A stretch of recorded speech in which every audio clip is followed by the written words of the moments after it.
crazy.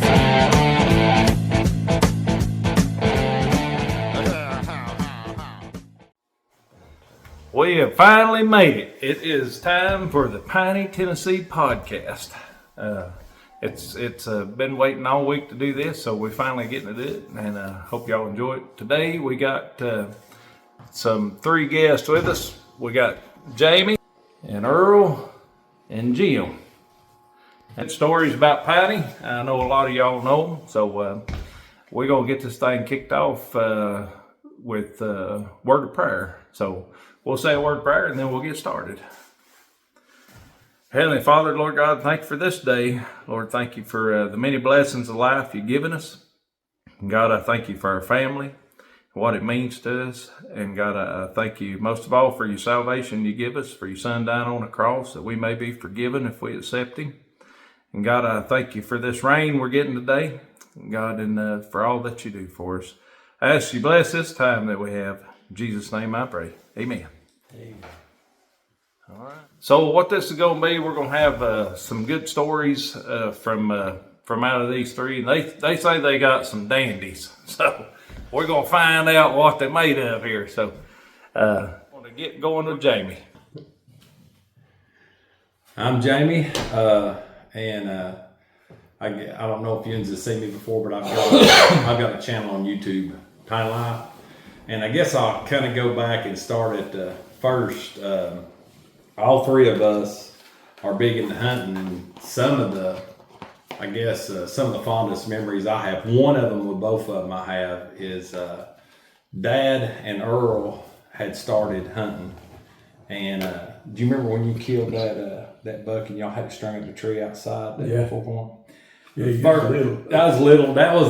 That just amazed me watching them do that, and then hearing their stories and them going out and traveling and going different places with friends from Vermont, different places. And but I guess I'll go back to that was one of my fondest or my first memories of hunting and getting into the hunting game before I got, I guess you could say, obsessed with it. But one of my first hunting trips, Dad had got with a guy at church and took me on a juvenile hunt at Land Between the Lakes. Mm-hmm. It was one of the very first juvenile hunts that they had, and I'd never taken a deer. I'd only seen what they had done, and I guess I need to say it to appreciate, Dad getting me into it, and Bobo and everybody, doing the stuff when I was little and being around them. But went to LBL and we walked a pretty good ways back in there and got set up. Of course, being any kid, Dad's sitting on one side of the tree, I'm on the other. He'd cleared a spot out around the bottom of the tree, and every 5 minutes, be still, hey, be still, you ain't gonna say nothing. About how old was you? I was 11 or 12 on my first deer, 12 years old. And I remember we'd sat there for a while, daylight broke, and had some deer come, walking across the ridge, and Dad's, here they come. And me at 12 years old with a .243 rifle playing with sticks in the dirt, I can't even believe there was a deer got close enough for me to shoot. But I got on pretty quick, and Dad, he looked around, he was like, he was trying to coach me through it, and he's like, you got time, I don't know you here, pick the biggest one out. So I'll never forget, I went through every one of them. There's 4 of them. I went through every one of them, and I found what I thought was the biggest. I pulled the trigger, and I swear to this day in the scope I see its feet flip. I said, I got it. First words out of Dad's mouth was, you missed. You cold missed straight out. You blew your opportunity. I'm like, no, it's laying down there. I see it flip. He's like, you, Jamie? I said, Dad. He's like, okay, we'll see. We walked down there, and sure enough, it's a pretty good piece. It's a good piece. So me being, we celebrated, and then, which we've got so many memories, but me and Dad, it's crazy how many memories we got. But that one, of course, back then we didn't have four-wheelers, didn't have sleds, we didn't have none of that. So had to do it the hard way. They did it the hard way. Yeah. It's the way it's supposed to be done, like public land hunting, So Dad starts dragging. I'm willy-nilly walking along. He's kind of pointing me in the right direction I'm supposed to be. He was allowed 2 deer. Dad, how long you say you drug that deer? Oh gosh, I better drug that thing. I drug it hide off One fire side. off one side of it. Good About night. 2 miles. He'd been driving. I said he'd been driving for what, an hour? I looked the wrong way. We ended up going the wrong way. Well, I'm walking down through there with that hot-powered rifle. Here comes a whole line of deer right in front of me. I thought, boom, boom. Dad's going, no, don't shoot no more. Don't shoot no more. Oh, I dragged him. Drag this. He got the biggest one. Did he? Yeah, he was a big old dog. Daddy was, he was happy but exhausted by the time we got that truck. But we walked in, we got that thing Good out. stuff. And everybody was, as a kid, it just kind of, I felt like I was them because I looked up to both of them, from the 3-wheeler days, Earl riding these wheelies, and Dad always supported me and, and always had me something. And I did stuff with them, riding and stuff. Oh yeah. And I felt like I'm one of them now. They've I've killed a deer with them, or like they did. But me and Dad went to a gas station. He was just so proud of me. He was like, "Get whatever you want." Well, I went and got an LBL hat and got me a cake and something to drink. And knowing he didn't, looking back, I know we didn't have a lot of money to pull this off because we camped in tents and we was eating some of the best beef stew on those trips. Just open stuff out of camp, cook it on. Hellman's. Or no, it was Denny Moore. Denny Moore? Okay. Yeah, Denny Moore. Hellman's is mayonnaise. But he would fix that and had just different stuff for breakfast. But, growing up, I was fortunate. Me and Dad still hunt together to this day. Right. Me and Dad and Earl hunted together for years till Earl kind of took a back seat for a little while to it. But, I'm just thankful for the place we grow up, the parents we've had, that we've got to mentor off of, or that's mentored us. And, especially with the hunting, that was the first deer that I ever killed. And then the second one was the next year. I won't go through every deer, but I've got to say this one. So, nowadays, when you take a kid out in the woods, you sit right with them. Oh yeah. And you're right there and you control the gun. Well, when we was little, or when I was little, Dad took me cleared me a spot out. He's like, you sit right here. If you've got one under your belt, you know what you're looking for. And he'd show me where the rubs was and where to expect them. That's why we done it back then. That's the way we done it. And we had got a youth hunt in Hickman. It's Hickman County. Yeah. We camped out under this great big rock, and it was a great big old rock face. And we camped out there, and Dad took me back there. It was me, Lee Ramsey. You took Lee Ramsey with us that year. John took you back there to the location. Yeah, John took me to it and set me down. But we scouted that day before. Yeah. And he told me, he said, you sit right here, deer's going to come right up this holler. I, being a kid, so I go out. He got me in there an hour before daylight. Never heard a coyote. Here in Loudon, in Piney, we didn't have no coyotes. Right. Well, Hickman County's eat up with them. So I'm sitting there and the howling goes on, carries on. And a little wigged out, but as daylight goes, I'm getting fidgety. And I think I had a drink, and he'd sent me with some kind of cake to eat.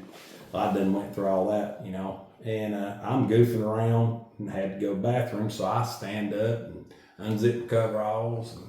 And I'm doing my business there. A tree gun's linked up over here, and I'm just, looking around. And I turn around and there's a buck out on the top of the ridge this way. Looked at just eating clover, didn't even know I was there. So right in the middle of all my business, I reach and grab that gun and shoot. Well, he had both sides on. He was 4-point. He did a backflip, stuck his rack in the ground, and I heard this loud snap, and he takes off running down the hill. I'm racking that 243, and I hit him all 3 times. And he runs off and goes down through there, and I hurry up and get dressed and get everything situated. Couldn't believe I pulled the shot off. And then John come down there, and he said, where did you shoot this deer? I said, out here. He said, well, I'm going to walk to where it's at. He'd walk and I'd go over further. Yeah. He'd walk. go a little further. He's like, there's no way you hit him. I said, there's a green patch out there. Look like clover, but it's on this ridge top. It's some kind of, I don't know, it was some blowdowns there and it's green. And he got down there, he looked at me, he said, come on. And he didn't tell me he found it. I got down there, he goes, Jamie, this is over 150 yards through the woods. How did you shoot that far? I'm like, was I not supposed to? I was 13-year-old, And he said, oh, we got a good blood trail. We went down there. I said, I shot him right down here. And he got down there and looked. He said, you hit him. Here's bone. Yeah. We went around the corner. I said, I shot him right here. He was running away from me. And there's a big wad of hair. But that thing had went off a gorge down in a hole. It was right typical. Anybody that hunts knows. They'll go for the lowest spot. Got down there. John said, I'll be back. I'll be right back. He said, I'm going to go get your dad. So him and Daddy come back and we field dressed it and pulled it out of there. But, that's the thing about hunting. And everybody in this room, I think, will relate to this. It really ain't about the animal. And I know the industry's hung up on it right now. But I can look at a deer, a rack, a buck, and I can think almost of exactly, I know I can think of who all was with me, where we were at, what we eat, the friends we made, the family. That's right. And you can't take the memories as long as we can hold them in our head. There's no price of money that you can put on those kind of thoughts. But that's good stuff. Don't go start pulling on heartstrings now. I like to add a little bit. The thing of it is, it was off in the gorge. When Johnny come and got me, he said, he got one. That's what he did. He said, I ain't gonna tell you. I'm gonna let you see. I said, all right, go ahead and tell me. He said, no, just wait. So, and I saw where Jamie's stuff was at, and it was. I'd say it's 150, 200 yards. I couldn't believe it, but when I walked up, this wasn't just a ditch, it was a gorge. And big old gully. Yeah, you wouldn't believe it. So we get down there and drag it out. Brother Moore even helped drag it out. But when I got down there, it had 2 points on one side and it broke off about that high. So we drug that thing, and boy, Jamie was excited all of a sudden. He says, Dad? I said, yeah. He said, you gonna mount this, ain't you? I said, no. I said, it just got one. That's always first thing out of a kid's mouth, ain't it? Yeah, but he said, you told me you wouldn't mount that doe. Yeah. But you told me the first buck I got you mounted. So I took it to Thurman, and Thurman put it looked just like that on the other side. Put one on it? And he still got it. They never did find the one that broke off. Well, I want to go back to the deer with the hair off of it from dragging. Yeah. I got to know, was Jamie right here while you was dragging it? I think it was when I wasn't looking. Every time he turned his head. I'm not kidding you. I drag it, all of it wasn't gone. But it looked like he had been drugged behind the four-wheeler down there. We come in, and we had bright eyes. And I went quite a way. I was supposed to make a left, and I didn't. So then part of it was on a gravel road for a pretty good piece of it, Jamie. It's all gravel. That's awesome. But on that there, when he said he was picking them out, I thought, I didn't know exactly what he did. I thought, you better hurry, to myself, you better hurry that, Jamie, you better hurry that. And then when he shot, I thought he missed, and I asked him, he said, I hit him. I said, I don't think you did, Jamie. Because I saw him take off, And I said, well, what took you so long? He said, I was picking out the biggest. And he did. But back then, I was pretty good shape, Oh, yeah. That's been a few years ago. And the thing of it is when we was going down there, we was riding with John. And you know how you are, you think, man, I forgot something. You were going camping. And we got almost down there, and I thought, oh man, I forgot the sleeping bags. And John thought I worried, I got stuff. And these little one-man tents, It's what me and that dude slept in. Your little triangle. I mean, Yeah. it was a little bitty thing. Them little pup tents. Yeah, and I Yeah. wouldn't, for that memory, I wouldn't take nothing for it. Boy. And like that, they said, talk about that beef stew, John made some hamburger heifer. You heard Yeah. that? And you talk about good, it was Oh, it was good. That's a trip. That he ain't forgotten, I ain't either, so that's... Oh yeah, it's good memories. Yeah. Good memories. Now, is it me or does when you're out like that and the food, it's just, I don't know if you're so hungry or what it is, but the food just tastes better to me. It's a little of both. Yeah, when you're hungry and when you're eating around a campfire, that's the best food you can have. Yeah, It really is. it is. All right, them some pretty good stories we've got going on here. So we're going to see Earl, see what he's got. Well, I'll tell you a good known me that looking back at it, it was crazy, but it was when I've known Tim ever since he was born. I got 2 daughters, and God blessed us with 2 good son-in-laws, and I knew both of them when they was born. Me and Tim's daddy was good friends, and Mark's daddy, Mark, we were good friends. Still, Alan's gone. But we raised our girls in a good Christian home, and thank God all of them's, the families and our grandkids. But I know there might be a lot of people out there when you got a daughter and the first time that she goes on a date, you're pretty strict. Yeah. And so Tim asked if he'd take Amy out, and we said yes.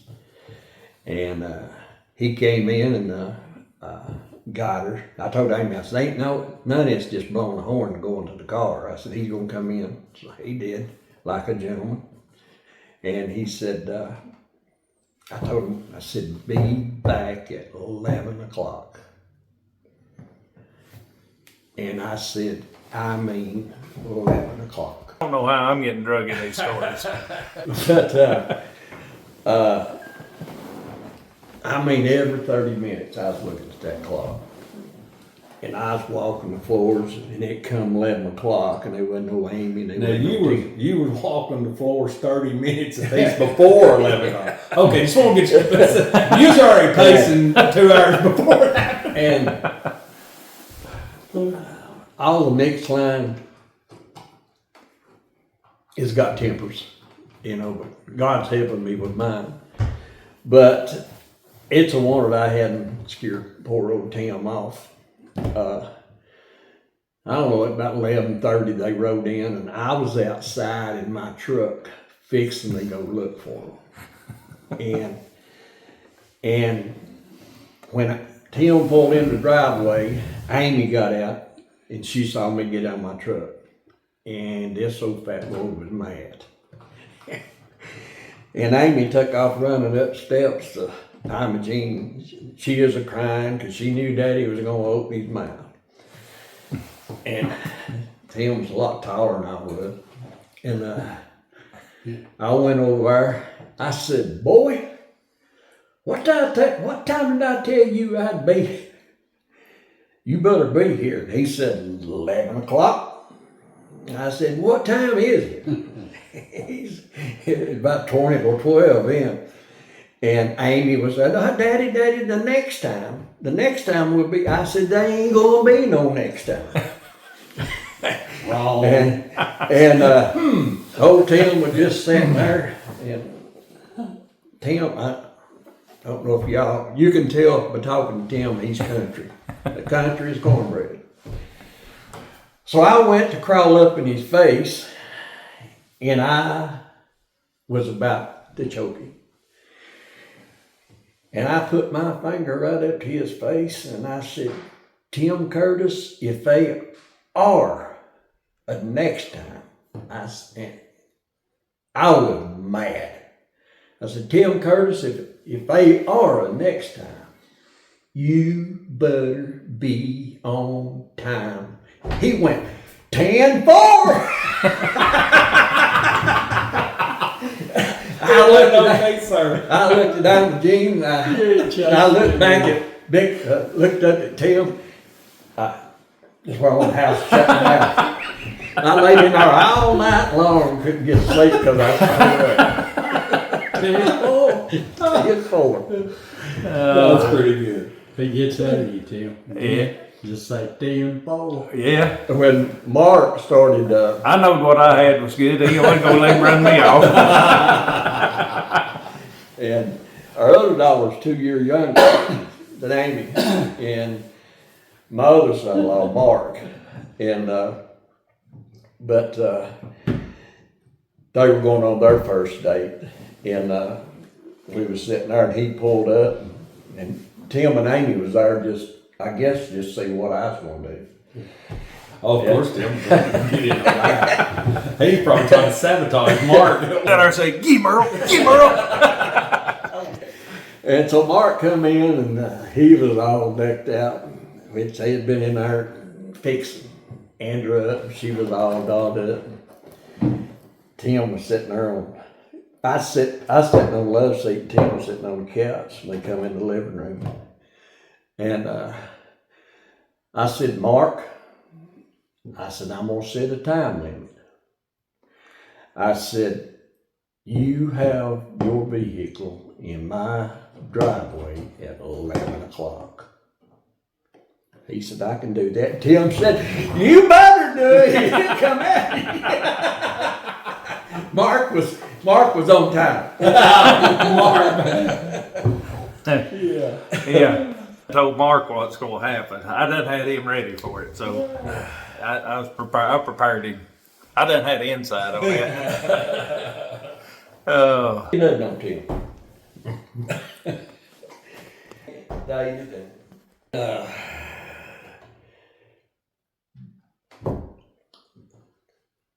when they got engaged, it rocked on our well, and me and I'm Junior sitting there eating supper, and Tim had come and got Amy, and they left, and Tim went and proposed to her. They went to Summers, he proposed to her. They come back to the house. I just got done eating, and Tim walked in, and he pulled up a chair and pulled it right up against me. He said, Earl, he said, I need to talk to you. Imogene just started to bawl. I mean, just boo-hooing. I looked at her. I looked at Tim and I said, what is it, Tim? He said, I got something I need to ask you. I said, where's Amy? He's waving at it. I go get her. She's in the truck. She stayed in the truck. You weren't gonna leave with it. No, You said no. No, well, we'd made this big plan and that how we was going to do it. We didn't know what we was doing, so we just did the best we could. Amy, you stay in the truck. Yeah. I said, I'm going to go ahead and clear the way. But looking back at it now, it was funny, but to me it wasn't funny at the time. Yeah. You made a good memory out of it. Oh yeah. I wouldn't take nothing for neither one of them. How'd Earl handle popping the question? He did good. Did he? Yeah. I told him, I said, just don't never lay a hand on her because the world won't be big enough for me and you both. Sounds about like the same one I did for Amber. I told Mark the same thing. And Kayla. And, well, not Sarah yet. But we truly been blessed. Yep. All right. So I'm going to try to switch gears and I'm going to get this storytelling back off of me and Mark because that ain't, we don't need to be in this. So, yeah. So Jim said he's got us a story here, so we're going to swap over to Jim, see if we can get me out of the picture here. Well, you ready? Yeah. My name's Jim. Jamie's daddy. Otherwise known as Daddy O. Daddy O. Earl's brother. And Earl's brother. And my wife's husband. That's it. right. You like it? I'm glad you didn't say. Okay, I've got several like deer hunting. I've deer hunted for years. I used to fish a lot, but when I took Jamie, I started something, and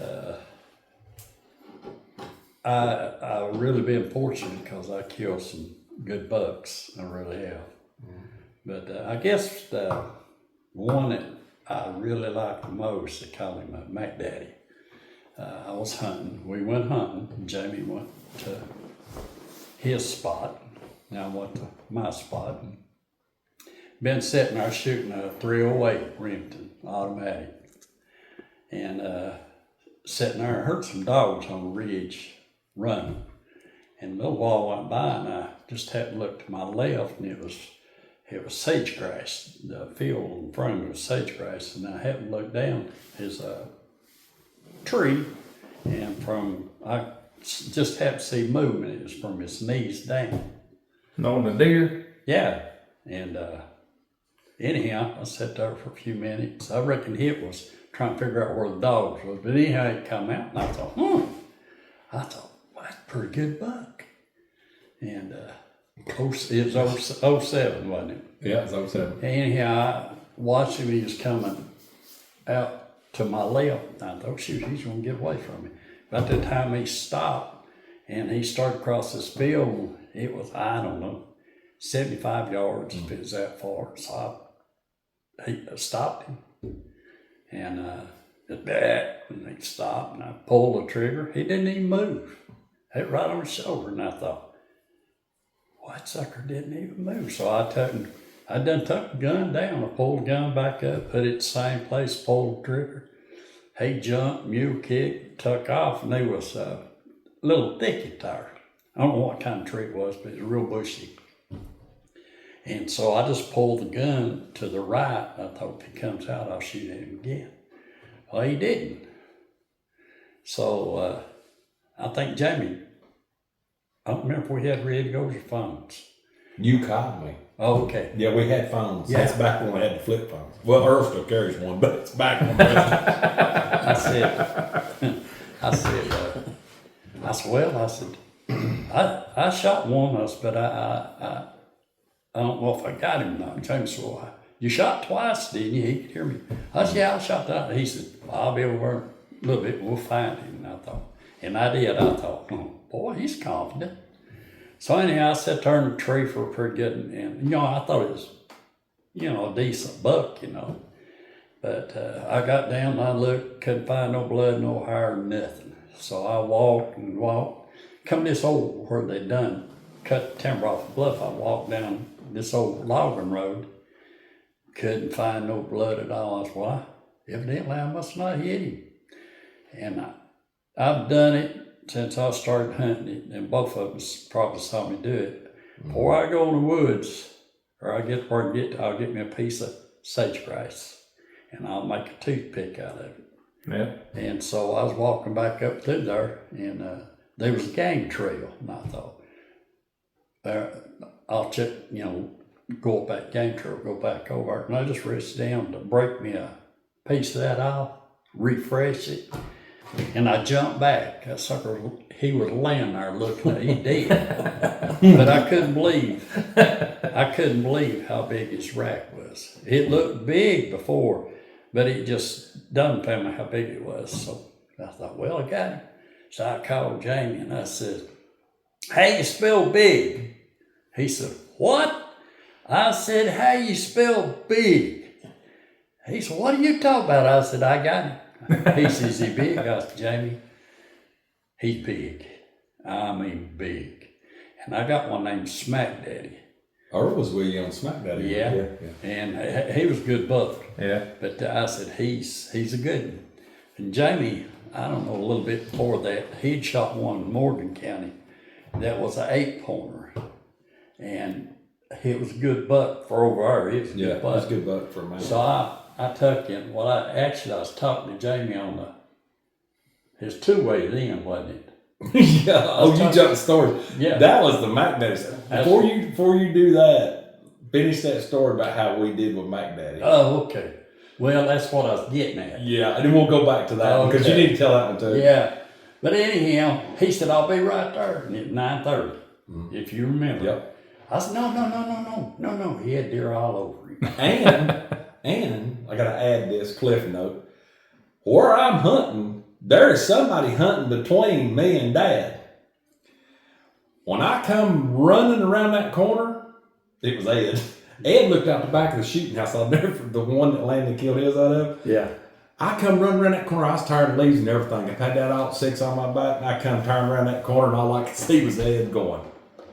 I was running that 4-wheeler, and then I made it over to Dad. Well, he took in up at Chick's driveway. I was down behind Chick's, and I heard him. I mean, it was just a few minutes. I heard him coming, and I was down where the buck was, and I mean, it's growed up pretty good too. And he pulled up. I'll never forget. He pulled up to the edge of the wood line was this way, and he pulled up there, and he was looking for me. Well, he took and come way down there, come around to me. Well, I thought, I'm gonna get that dude back.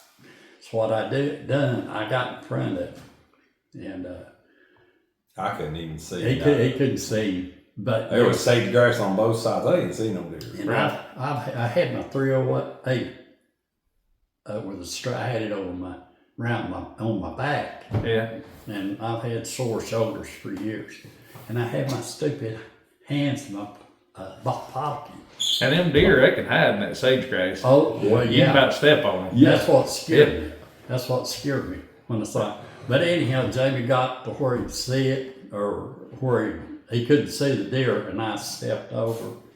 And I could tell by the look on his face, it just dumbfounded him. Because it was the best buck that had been killed on our place, what had Jamie. Yeah.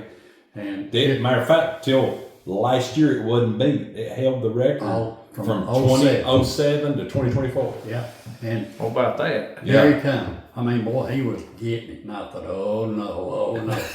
I was excited. Still had my hand. I couldn't get my hands. He picked me up and shook me. And we hauled that deer around, put it on the trailer, and we hauled it around. They was even, was up there to Little M. Yeah. And they was a young couple come by, and they come back. She said, sir, we're from such and such. Can we take a picture of your deer? That's cool. Flashing the lights Yeah. and carrying on. But that's the reason there was a story behind it, because when I got her, I was talking to Jamie on this two-way. We didn't have cell phones then. No. Right. It was the The two radio. radios. About that time, Jamie says, hold on a minute. About that time, boom! I mean, just a second, boom! And he said, okay. I said, did you get one? He said, yeah. I said, Jamie, how'd you do that? Holding that radio like that. But anyhow, he shot it that fast, and when I got over to it, well, it was the biggest buck that I'd saw killed over there. Yeah. And It was my best buck to date at the time. yeah, he had it. Earl was with us. He was in Right. front of us where I couldn't see it. Yeah. So that's what I was getting at a while ago. He looked at me and goes, how did you shoot that deer? I said, I had the gun laying up here. And I said, and I was on the radio, and I looked, and there he was, and he was looking at me. I said, so I just had to Daddy was still talking. You could hear him talking on the radio. And I dropped down on the stock of that outset, I was using the 308 then. No, it wasn't it. I was using 306. And I spun around, and he went to run, and I pulled trigger with radio and all in my hand. I just gripped it all and thought, Lord be with me. Boom! And then Daddy said, was that you? I said, yeah. He said, you get him? I said, yeah, he's down. He ain't even moving. But yeah, that was. Yeah, you need to tell that about Darrell. Yeah, Darrell. yeah. When it gets back around to me, I'll tell it. That'd be good. That's good. Like Earl, when me and Earl and Harry, we went to Indiana, and we'd been up there deer hunting for a while, and what we up for 3 days, Earl? 3 days, and we took and Harry killed a 8-pointer first morning. And got so foggy you couldn't see. and we was all excited about it. So we was checking out. It was a new place we was hunting and checking it out. And we was sitting there that evening. Me and Earl went in different places. And Harry said, we got back to the truck where we was parked at. It was kind of like a big swag there, and it went over to another ridge over. And Harry said, I seen a bunch of deer going across that backside top of that hill right there. I said, well, that's where I'll go. We're up there in that fence road and see it. So make a long story short, Earl went down into a locust thicket down below me. And Harry was sat over in the truck with a pair of binoculars, and he could see me in the tree stand. And I was, 300-400 yards or better. 300.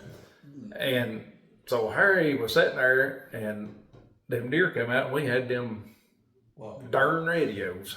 And I liked them up to this point. I loved them. Well, Harry said, you see them deer? And I said, yeah, I see them. Earl said, I don't see nothing. And so we communicated back and forth, and Earl, we talking. I said, they're out here in this field. I said, they're coming out in the field. Earl said, hold on, I got a deer coming by me. So it kind of went quiet for a minute, and deer was kind of doing their thing, moving. They was coming towards me. He was muzzleloader too, Yeah.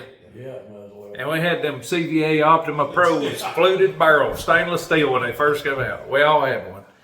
And with the big powder belt bullets. And so about that time, them deer all got up there around me. They was 3 does and an 8-pointer. No, it's 6-pointer. And Earl said, there's an 8-pointer just come by me and I couldn't get a shot on him. He said, he's headed your way, Tim. I said, okay. So he come out of that locust thicket. And I looked and I heard some grunting and a pawing, and I looked down this way and that big 13-pointer come out. And I thought, golly, bum, I hope he comes up here. I was sitting there and Harry's hollering, you see that big buck? I said, yeah, I see it. Well, it come on up across that field, and them deer come over and got right under my stand. I'm looking straight down at them. and I hollered at Earl, and I said, hey, them deer's right on me. He said, what'd you say? I'm trying to turn it off, and I got it on my bibs right here, you know. And I said, they're on me. Earl said, I can't hear you. He said, these deer headed your way. I'm up there trying to clamp my hand on it, and finally I got it clamped off, you know. And I turned down, so I lost communication with Earl at that point. Yeah. And that deer, it grunted, come straight across. And I grunted back at him, and I shot him. I shot him right in the neck, killed him. I turned that radio back up, and when I back up, first thing I heard was that you? I said, yeah. What'd you shoot? I said, a big buck.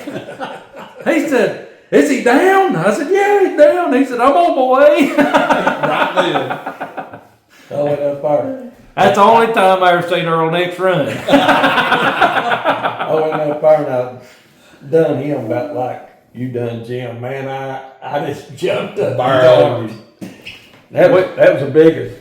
And Harry come a running. We was all over there. It looked like 3 kids holding hands going around in a circle. That's the best. No, you killed a bigger one than him though, ain't you? No, that's the best buck you've ever killed. Biggest body deer. Biggest body deer. Yeah. How was it he field dress? He field dressed 220. Yeah, that's what I thought. He was a monster. Yeah. Yeah, that was a good deer. So that was a good memory. That's memory of the walkie-talkies and radios. I liked them up to that point. So it all worked out good. That was all right. We had them wound up. Jane got an earpiece this morning. Yeah. And high-tech rednecks, but we had it was pretty cool. Yeah, them earpieces, they worked out pretty Get good. that on your lapel, you didn't have to worry about it. We had a lot of Morgan County. You unload, you get up there and you got to go across these ditch stuff. And they had a creek come down there. We'd tuck and put logs down there, and had little old saplings for a bridge. And I started across there one day with mine. That thing fell right off in the water. That wasn't good for it.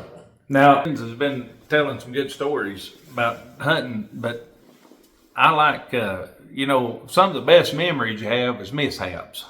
And I won't tell that one about coming back to Indiana. we got, biggest mishap I ever had, most embarrassing was here a few years ago, 2019, me and Cody and another guy from work, we found this place in Kentucky.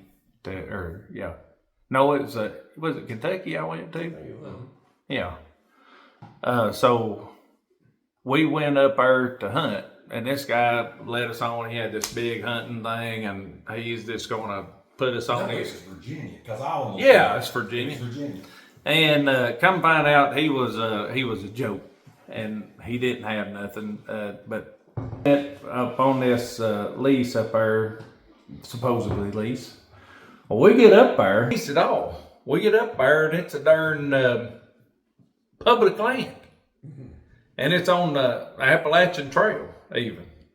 So we go up there and we're scouting, and they leaf lookers up there walking around looking at leaves down the Appalachian Trail. And I looked at Cody, another feller, John, the guy I work with, and I said, I don't know about all this. I said, I just don't think it's going to work out good. And I said, we can go home if you want to. Or they said, no, let's try it. I believe there's some deer up here, because we've seen several trucks parked up there deer hunting, you know. So we went on up there, and John killed a deer that next morning.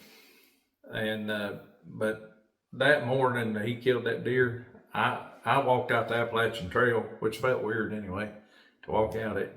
And I dropped off of it, and I found a place where somebody built a stand years ago out of cedar trees, you know, and blocked them up like a log house. Well, that was neat, and I thought that's going to be a good hunting stand, you know. Well, I that morning had eat one of them breakfast burritos from a gas station, and needless to say, that's my zipper today is still broke on my coveralls, because I was in that little box down there, and it was bad time. And I looked up, and there was some people coming down that trail, and I said, "Oh Lord!" And that pain hit me, and I thought, "I can't hold it. I can't not hold it." So I went to commence ripping off them coveralls, and I was throwing stuff away. I'm making noise, and I turned that little hunting blind into a bathroom.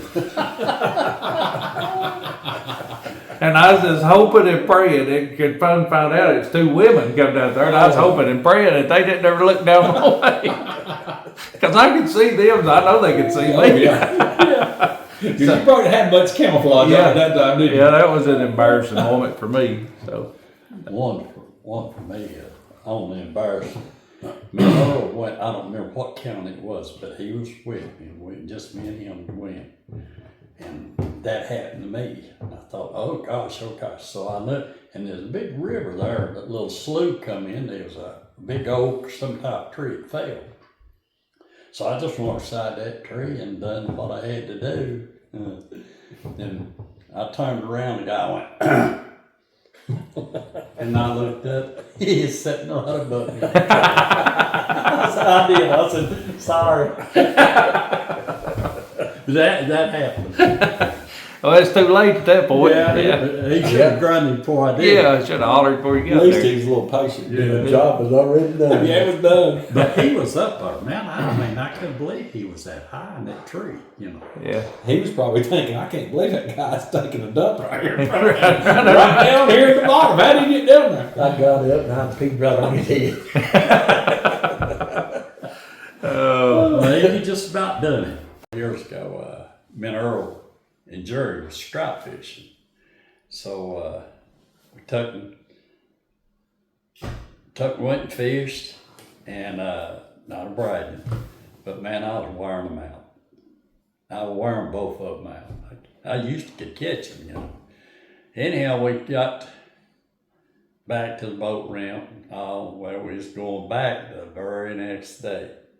Well, I took the truck up and parked it,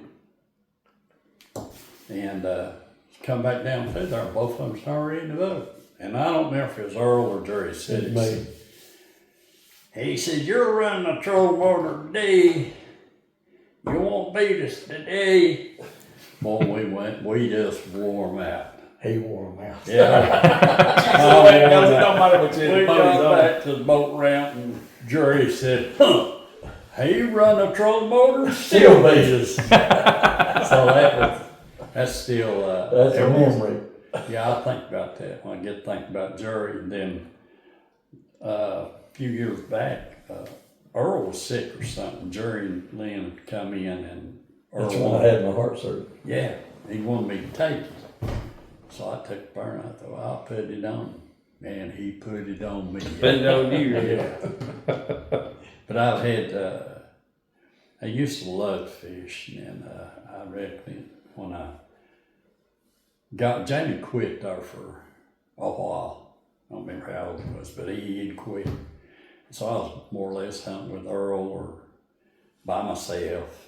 Actually, that's what got Jamie. I'd shot a big old buck down Mr. Yeah, Rich. we wasn't getting along real good that No, no. My rough and rowdier days. It was a little of both of us, so. Yeah. And anyhow, I shot a big buck. Well, you. I said rough and rowdy, Earl. I shot a big buck. Went down and give him, a little bit of time. And all of a sudden I heard something. I looked, this big old buck down in front of me. So I looked back and he got up. And but I didn't get shot off, and Jamie wasn't hunting. And it was around Thanksgiving or something. Yep, it's a holiday. I just come in to visit, was going to make a stop in, talk to Mom, Yeah. get going. And Jamie, he said, "What's wrong with you?" And I was sick. I mean, it was good. I was sick.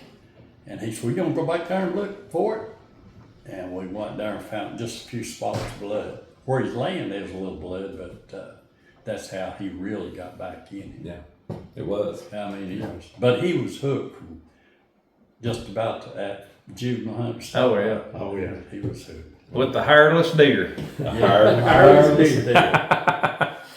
All right, Jamie, did you had a story about Daryl? Yeah. Let's hear this.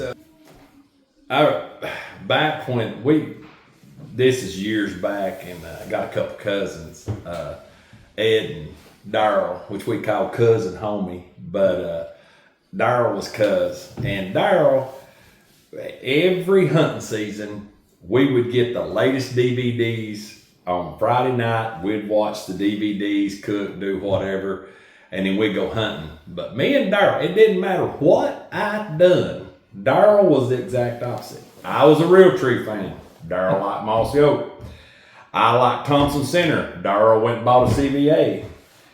I had a Hoyt. Daryl had a Bowtech. So it was always some kind of ribbon or going on all the time. Always had the opposite of something. It was always opposite. We was always picking at one another. And we went to the pawn shop and bought us some cameras. We was going to start videoing. And I wish now that I'd known now what I know then what I know now, I'd have captured a lot of that on film. Yeah. But anyway, every year it become it was just like a challenge. And we could kill 4 bucks back then, 4 does with archery, 2 does with muzzle. That was in this, 3 bucks in this unit. So anyway, you could kill like 12 deer a year. It was crazy back then. And so we were in competition. Well, old cuz or Daryl, he got laid off at Malibu. He got laid off, and he was wiring deer out. I mean, it was boom, boom. I only had weekends off, but I'd catch him. Well, it come up, we had like 6. And back then, I ain't gonna lie, it was, if there's a good buck come through, oh yeah, we was gonna shoot him. Yeah. But it was more quantity than quality, Yeah. just for the argument's sake of everything. Who killed the most? Who killed the most? And old Daryl and or cuz and dad, they went down and holler, and I hope cuz watches this. They went down and holler on the other side of the lease, and I was on one of the prime spots. And it wasn't a little bit. We were tied. And old Daryl, he keyed up, or called me on the phone. I'd heard a shot. He said, "I got Jimbo here," and he said, "You ain't ahead no more." Said, "I just got me one." He said, I think it was 7. He said, "I got number 7. This all went rifle. So we went through all the seasons. We're at the end of rifle season. And I just happened to look out the shooting house window. Probably wouldn't have shot him any other way. There's a chocolate horn spike, had spikes about that long on him. I said, "Hey, cuz." He goes, "Yeah." I said, "Hang on a second." I laid the phone up. It was, no picture, opened that window, turned right there, boom. No, he said he caught me. He said, "I caught you, cuz we're neck and neck." I said, "Hold on a second." I raised that window, boom, he hit the ground. I turned around and I said, "Not no more." I said, "I'm back ahead." He said a few words we won't say on this podcast and hung the phone up on me. I could hear Daddy laughing in the background. I can't believe he did that. Black boy, he hung that phone up, and Daddy come up and Daryl went to the house. He was waiting on me. But that was That was cool. I remember that. that was one of my, you like we said earlier, you hunt with people. I remember Earl. I've got to tell one on Earl right quick while we're talking about it. When we were hunting Morgan County, I don't know how Earl would do this. Dad's a lot like this too. I think about weather, wind. I'm obsessed with it. Anybody that watches my channel or knows me knows I'm obsessed with deer hunting. Not them. I mean, they're obsessed with it at the time. But either one of them, I said, I don't want to go to the stand. All right, go ahead. I think I might go over here. They killed deer every time they went over. But Earl, Bobo as I called him, that was his nickname for me growing up. I finally found me a spot. And that was my stand. I'd go sit in it. And if Earl hunted my spot, he'd kill a deer and I'd hunt Earl's spot, which was, I wouldn't kill nothing. But Earl, he would shoot one every time we was over and go back to the truck and listen to the ball game sitting in the truck with it running. I had them football boards. Yeah, them football boards. And he would, I think Earl would go to the tree and go, and they'd pop, boom, let's go. He'd throw it on the truck, get down there, and you'd pull up at night and he'd be sitting there marking them ball boards off with a dome light on that old Ford. But that's one of, before Earl, that was every time. You got off at that. Earl was like that. Yeah, and Dad's the same way. I mean, we'll go, I'll think of now, wind direction, thermals, moon, trying to figure this, watching cameras, see where this buck is. Of course, we try to shoot, we're trying to shoot bigger deer now. But Dad, he'd always say, where are you going? I said, I don't know, pick somewhere. He'd say, you pick. And I'll go, and Daddy, one time, I got to tell this thing. We had a buck that everybody on the lease had passed up. It was a white rack 8-point. Everybody passed that deer up. Yeah. And for a couple people that passed him up, I was shocked because he was a decent deer. So Daddy hadn't hunted, and it was turned muzzleloader, and that's Daddy O's time. Muzzleloader, he always shot. Oh yeah, I like muzzleloader. Yeah, muzzleloader's his time of year. And so we were going, I didn't have a Pioneer then. And I was working some 12-hour round shifts, so my shifts was odd. I wasn't getting to hunt very much. And Dad said, you care if I go to my stand, we'll walk in together and go to my stand, and you go on up to that last stand and go hunt. I said, yeah, sounds good. Because me and Daddy, we don't care. We'd hunt together. I said, now, Dad, before we go, you got plenty of bucks on the wall. Yeah. You've killed deer this year. That white rack 8-pointer, do not shoot that buck. And I've never told Daddy not. Yeah. Dad said, okay, no problem. What's he look like? I see, about like that, or about like that, 8-pointer. Clean 8, white rack. Oh man, it's white rack. I said, okay, I promise. I said, all right. I said, everybody's pasty. That's all right, we'll shoot him. I head on up there and I get in the stand, and we hadn't been there. Now I've walked by Dad's stand with my scent and walked all the way up. By all means, I'm on the edge of the thicket, the buck killing tree. That buck should have walked by me, but he didn't. A buck walked by Dad. So I'm sitting there, and it's one of them morning bluebird mornings too. So you're sitting there and the sun's warming you up. I'm like, God, it's gonna happen. Hell, it's that time of year. It's in the muzzleloader. Boom! I thought, there's Dad. Phone rang. I said, yeah. He said, I got him. He went struck down. He had no with him. He's right there at the base of the tree. I said, what color's rack? Dad said, uh-oh. Yeah. He said, well, I said, Dad, did you shoot that buck? He goes, son, you know me. I said, you gotta be kidding me. Yeah, I can tell, boy, it aggravated. I said, I thought, man, I paced that deer up 9 times. Yeah. And with a bow at 10 yards. And here we are hunting, well, I think it's muzzleloader. And I said, I'll be down in a minute. He goes, no, son, no, just stay. I said, I'm coming down. I'll be down in a minute. That man did. Oh, I'm mad. He was pissed, boy. I was mad. I thought, boy, everybody's going to be mad. I got down there, and as I was walking up, I think you still in the tree. I was still in the tree. He was in the tree. He wasn't going to get out of the tree. Yeah. I come down there and looked, But that side was white. It was white as his cheers. It's just a white rat buck. Yeah. Dad said, him. Yeah, Dad, blame it, that's him. And then I walked over and thought, boy, that buck's heavier. I reached down there and grabbed it, buck. And he had the thickest rack when I got to him. We ended up calling him Rock Crusher, is what I called him. Bone Breaker, that was it. Yeah, And it ended up being a 10-point, it wasn't him. Yeah. Needless to say, we never seen that white rat buck anymore. I don't know what had happened. crab claws. Yeah, big crab claws. Actually, out of all the bucks, I got 8 on the wall. And he's Got got them. even Matt did it. His nerve is, everything is just, Right there, right. He's got the best mass. But- Solid, tight yeah. rack. That's Big the kind you mass, like. but yeah, the kind you like. but he did, boy, I said, well, you know. But yeah, that's a But he had a little bitty doe with him. I mean, he had a little bit. Well, I saw her before I saw him. Yeah. And I thought, you could kill the doe. Right. I know she's too little. I didn't like shooting does anyhow, but about that time I heard something. I looked back here, and it still to this day how big his rack was. I couldn't believe it. Yeah. That's good stuff. When me and Mark and Earl and Marvin had a lease in Campbell County, and we went up there and scouted all day, and everybody picked them out a spot. Me and Mark went off down, and we made a road down through this flat where it dropped off a mule face, and it's flat, boy, it's pretty down there. We carried lumber down there, and we climbed a tree, and we built a big old stand up in that tree, make a big platform, up there in the middle of nowhere. There was buck sign all around that tree. We put out stump liquor and got it all fixed up. And opening day used to be on Monday for muzzleloader. You remember that? When it would start on Monday? Yep.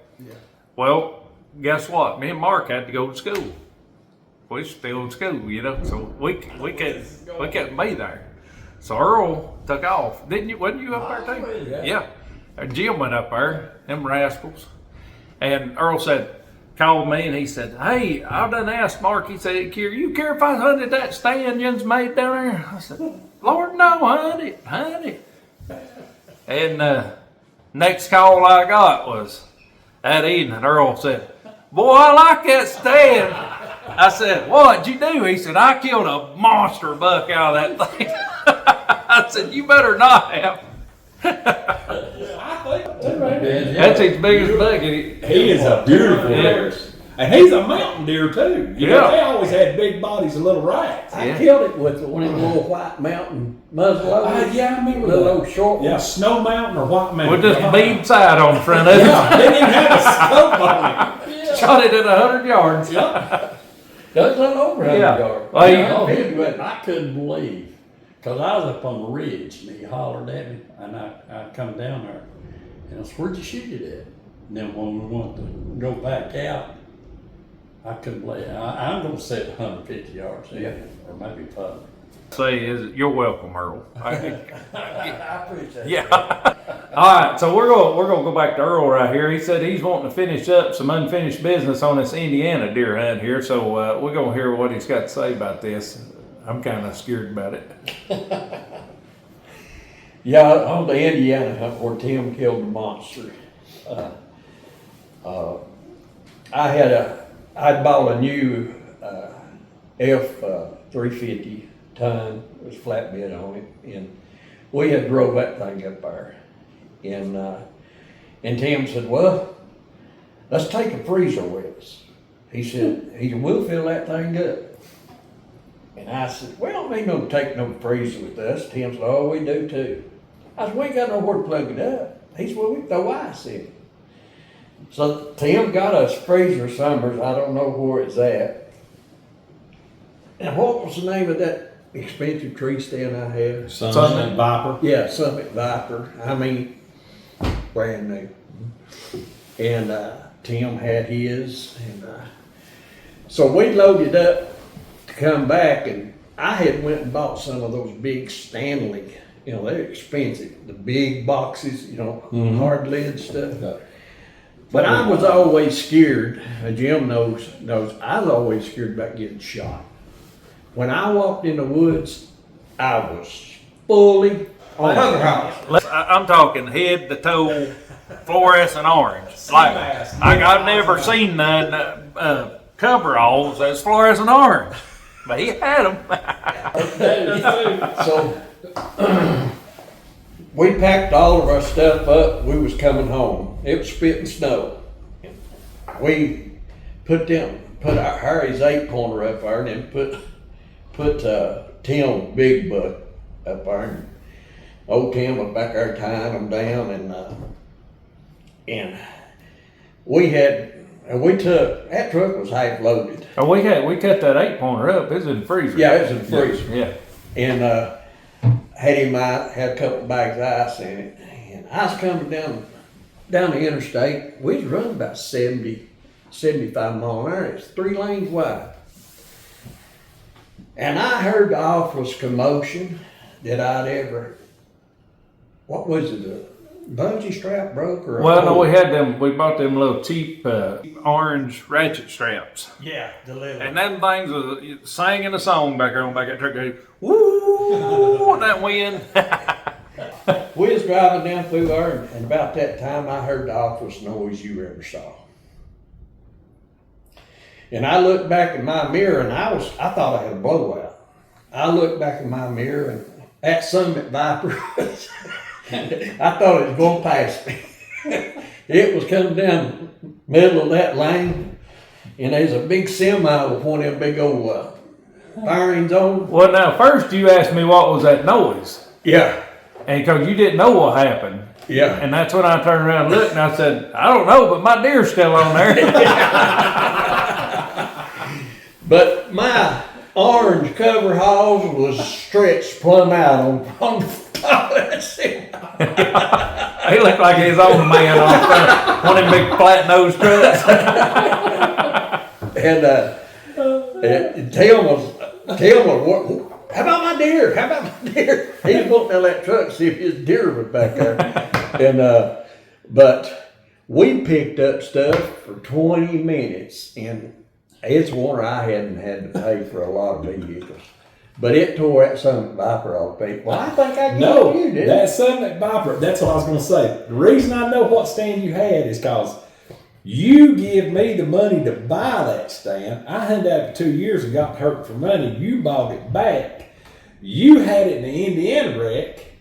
Then Keith ended up with it. I give it to you. You give it to me. I give it to Keith, and Keith hunted out that thing when we went on public. That's what Keith took, and that stand is still in that garage door. No kidding. Yep. After all these years. After it got run over by After a it got run over by tractor a semi, because Earl had me straightening. I was out there Yeah. trying to bend it back. It was like this, but it still climbed a tree pretty good. Yeah, them orange coveralls on front of that flat-nosed truck, that was good. I'm pretty sure a pair of Earl's underwears on the rearview mirror. I bet you that Probably was. Did he ever get him back? Bill, no, that truck driver kept them. We went on They with was glued to that truck. He probably still got him done. it. Oh, Let me tell you good about me and Honk Tilly. Honk dead and gone now, and I love that old boy. Love to hunt with him. But we was over Stewart County, just me and him, on some of that lease we had leased, and we was just camped on the side of the road. We hadn't been in there and hadn't scouted or nothing. We just went over there and on a Friday evening, and old Honk, he had a table. We slept in the back of his truck. He had a camper shell on it, and at work 2 weeks before that, remember when I got my thumb hung in that drill press. I had one of those metal things on it, and I'm telling you what, I wound up having to have it operated on, but it wasn't operated on it. And I couldn't hardly grill nothing. And so I had that Viper, and I was down there. But the night before that, we was sitting there on the side of the road eating supper. This boy heard a 4-wheeler coming out the road, and it was a dead end there, and there was just one house in there. That boy come out there, and he was about, 17-year-old, and he was riding a Honda 300. Best one And ever made. he said, "Where you guys going to hunt at?" And I said, "Well, our land's off down here." And he said, well, our farm's down here. And he looked at he said, have you heard that thumb? I told him, and he said, I tell you what, he said, if either one of you's kill a deer, he said, come to the house and get my four-wheeler and go get it. That's neighborly. So I was down, well,